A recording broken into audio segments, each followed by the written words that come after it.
I beli ni kereta terpakai dengan you orang lah. So, macam mana terus bayar dengan boleh jalan ke?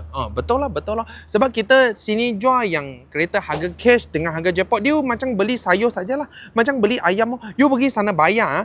You bayar, sudah boleh jalan. Tapi sebelum tu kita kena ada apa tahu? Dia kena Puspakom dulu. Puspakom biasa kita buat B5. Dia checking apa? Dia checking kan you punya chassis dengan engine number. Betul ke tak betul? Kalau betul, lulus, dia chop. Maksudnya ini kereta tak ada masalah. So you datang sini, kita bawa IC lah. You bawa IC datang sini kita punya tempat buat tukar nama, ambil kereta terus boleh jalan. So tengoklah. Itu Puspakom dengan potong nama kita boleh buat So insurans Rotex you mau buat sendiri ke I buat kasih you.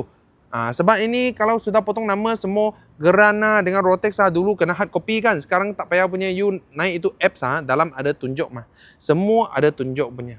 Itu sajalah. So apa lagi kau orang nak tanya punya, kau orang komen bawah lah. Awang kasih review. Okay?